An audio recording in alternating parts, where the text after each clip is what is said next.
সুপ্রিয় শিক্ষার্থীবৃন্দ, আসসালামু আলাইকুম। কেমন আছো সবাই? বরাবরের মতোই আশা করছি সবাই ভালো আছো, সুস্থ আছো, নিরাপদে আছো এবং সকলেই সর্বোচ্চ স্বাস্থ্যবিধি মেনে চলছে। আলহামদুলিল্লাহ, আমিও ভালো আছি সুপ্রিয় শিক্ষার্থীবৃন্দ। তো আজকে অনলাইন ক্লাসে বরাবরের মতো সকলকে স্বাগত জানাচ্ছি এবং যে বিষয়টি নিয়ে আজকে আমি আলোচনা করব সেটা হচ্ছে যে এখান থেকে যে একটা কোশ্চেন আসে প্রশ্ন হচ্ছে গিয়ে আমাদের দুধ সংরক্ষণ প্রক্রিয়া, তারপর হচ্ছে গিয়ে তোমার মানে কোন জাতের গরু পালন লাভজনক, এরপরে হচ্ছে তোমার দুধ উৎপাদন কম বেশি হয় কেন। কোশ্চেনটা হচ্ছে যে গাভীর দুধ উৎপাদন কম বেশি হয় কেন, এরকম একটা কোশ্চেন আসে, অথবা কোন জাতের গরু উৎপাদন লাভজনক, এভাবে আসে কোশ্চেন গুলো। তো হচ্ছে গিয়ে এই কোশ্চেন গুলো কিন্তু খুব ইম্পর্টেন্ট। এরপর দুধকে আদর্শ খাদ্য কেন বলা হয়ে থাকে, তারপর হচ্ছে গিয়ে তোমার দুধের যে ভেজাল নিয়ন্ত্রণকারী তোমার যন্ত্রের নাম কি, দুধ নির্ণয়ের যে এগুলো এই যন্ত্রের নামগুলো, এই ছোট ছোট কোশ্চেন গুলো কিন্তু আসে। তো আমি হচ্ছে গিয়ে চলো মূল আলোচনায় চলে যাচ্ছি এবং বরাবর মধ্যে একই কথা বলে রাখছি সুপ্রিয় শিক্ষার্থীবৃন্দ, যদি ভিডিওগুলো ভালো লাগে অবশ্যই তোমরা তোমাদের বন্ধুদের সাথে শেয়ার করে নিবে, যাতে সকলে এখান থেকে সামান্য হলেও উপকৃত হতে পারে। এবং অবশ্যই চ্যানেলটিকে সাবস্ক্রাইব করে রাখবে, যাতে ভবিষ্যতে যে কোনো ভিডিও তুমি সবার আগে পেয়ে যাও। তো চলো আমরা চলে যাচ্ছি আমাদের মূল আলোচনায়। আজকের গরুর দুধ উৎপাদন কম বেশি হয় কেন, সেই বিষয়গুলো দেখার জন্য।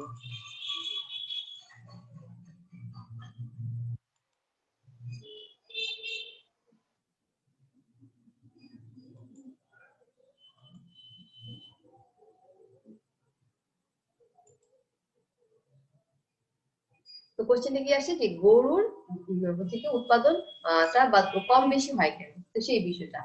তো সেই ক্ষেত্রে দেখো যে আমাদের দেশে যে গাভীগুলো আছে সেগুলো দুধ উৎপাদন ক্ষমতা কি হয় যে অন্যান্য দেশের তুলনায় কিন্তু অনেক কম। তো এর পেছনে কিন্তু কিছু কারণ রয়েছে, সেই কারণগুলো কি আমরা একটু দেখি। একটা কারণ হচ্ছে পরিবেশগত কারণ, আর একটা কারণ হচ্ছে জাতিগত কারণ। তো এক এক জাতের গাভীর দুধ উৎপাদন ক্ষমতা এক এক রকম। আমাদের দেশে জাত ছাড়াও তোমার যে বিষয়গুলো আছে যা দুধ উৎপাদন বাড়াতে সহায়ক। তা আগে আমরা জেনে নিই যে যে তোমার হচ্ছে দুধ উৎপাদন গুলা কি যে কম বেশি হয় কেন। প্রথমত হচ্ছে গাভীর আকার।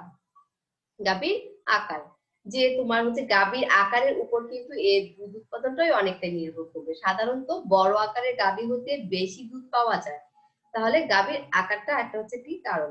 এরপর হচ্ছে বাছুর প্রসবের সময়।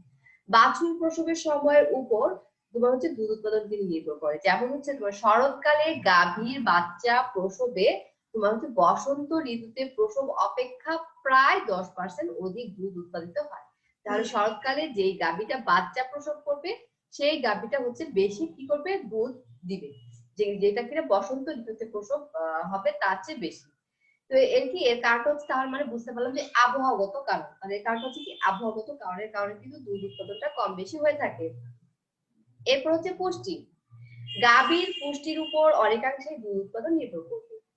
দুধ নিঃসরণকারী কোষে যে তোমার হচ্ছে দুধ সৃষ্টি করতে পারে, তাতে যদি তোমার হচ্ছে পর্যাপ্ত পুষ্টি পায়, আর গাভীর পুষ্টির উৎস দুইটি কি হবে, তার নিজের দেহে এবং যে খাদ্য সে খায় সেটা। তাহলে পুষ্টিটা কি, যে গাভী যে খাবারটা খাবে সেই খাবারটা যদি সুষম খাদ্য হয় এবং সেই খাদ্যে যদি কি থাকে, পুষ্টি থাকে, তাহলে দুধ উৎপাদনটা কি হবে, বেশি হবে। কারণ হচ্ছে যে তোমার যে কোষগুলো থেকে তোমার দুধটা নিঃসরণ হবে বা দুধটা যে বের হবে, সেই কোষগুলো যদি আমার প্রোটিন সমৃদ্ধ বা পুষ্টি থেকে সমৃদ্ধ না হয়, তাহলে কি হবে, দুধ উৎপাদনটা কিন্তু অবশ্যই কমে যাবে।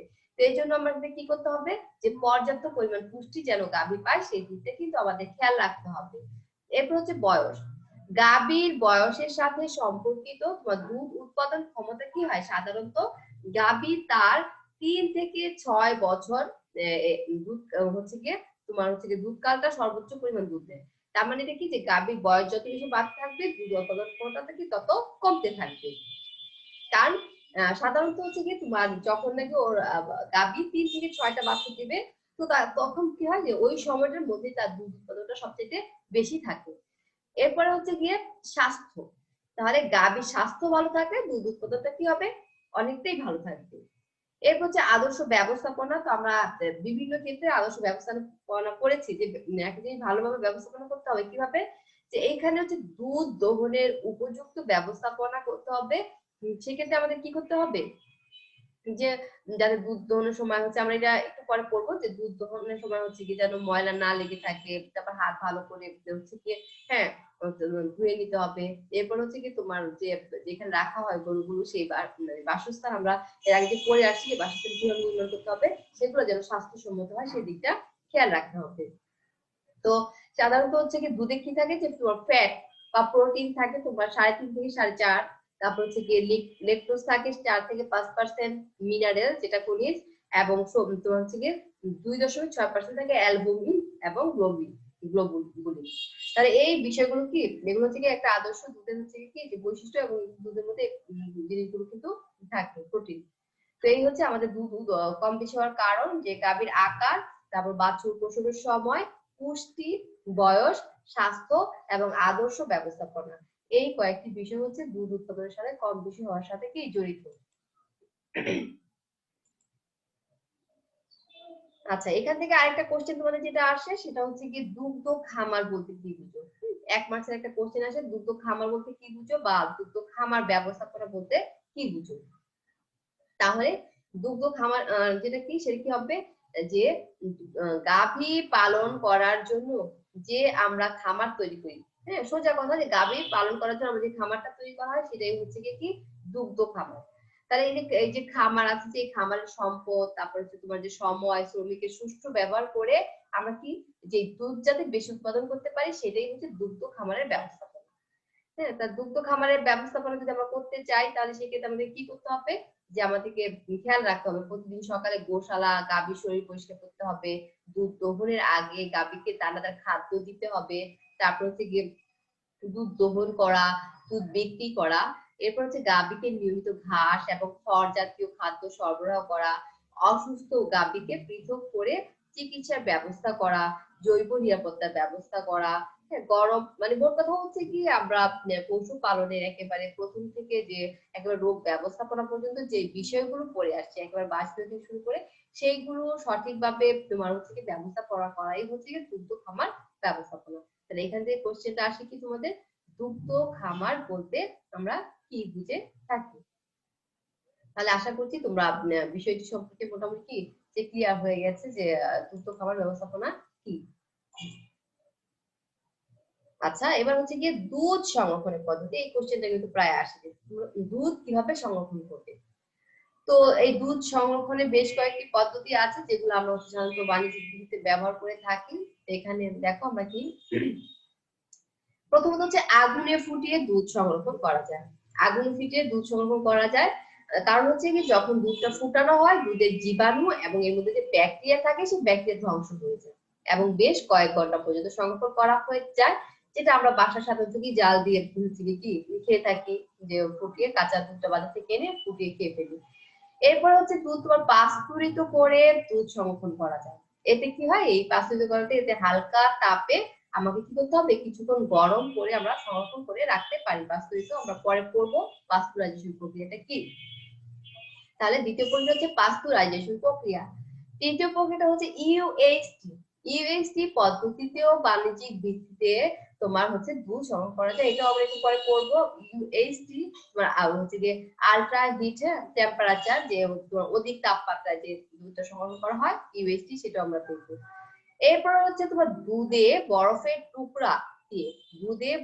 টুকরো দিয়ে এক জায়গা থেকে অন্য জায়গায় দুধ পরিবহনের জন্য কি করা যেতে পারে, সংরক্ষণ করা যেতে পারে। তাহলে আমরা কি করতে পারবো, দুধে বরফের টুকরো দিয়ে এক জায়গা থেকে অন্য জায়গায় দুধ পরিবহনের জন্য আমরা সংরক্ষণ করতে পারি। আর সবচেয়ে কমন যেটা আমরা বাংলাদেশে আমরা কি করি, ফ্রিজে দুধ সংরক্ষণ করে রাখি, এটাও কি একটা অন্যতম উপায়। তারপর হচ্ছে কি, সেটা হচ্ছে ডিপ ফ্রিজে রাখতে হবে, এবং সেটা আমরা কতক্ষণ রাখবো, তারপর হচ্ছে এই জিনিসগুলো কিন্তু আমাদের খেয়াল রাখতে হবে। তাহলে আমরা এই হচ্ছে আমাদের কি দুধ সংরক্ষণের প্রক্রিয়া। তাহলে আশা করছি যে দুধ সংরক্ষণ প্রক্রিয়াটা কি তোমাদের বুঝতে পেরেছো। যে এটা কিন্তু কোশ্চেনে কি আসে, যে তোমরা দুধ সংরক্ষণ কিভাবে করবে সেই প্রক্রিয়াগুলো লিখো। তারপর ছোট ছোট করে এই বিষয়গুলো কিন্তু লিখে দিবে। তো সুপ্রিয় শিক্ষার্থীবৃন্দ, আজকের অধ্যায় থেকে আমরা জেনে নিলাম দুধ সংরক্ষণ করার প্রক্রিয়া, তারপর দুধ উৎপাদন কম বেশি কেন হয়, এই বিষয়গুলো এবং দুগ্ধ খামার বলতে আমরা কি বুঝে থাকি। তো তোমরা অবশ্যই একটু এই লেকচার শুনে অবশ্যই বই থেকে একটু করে নিবে, দেখবে যে বিষয়গুলো একেবারে কিন্তু সহজ হয়ে গেছে। তাহলে আজকে এ পর্যন্তই থাকবে। সবাই ভালো থাকো, সুস্থ থাকো এবং নিরাপদে থাকো। আমার জন্য দোয়া রেখো। আল্লাহ হাফেজ। আসসালামু আলাইকুম।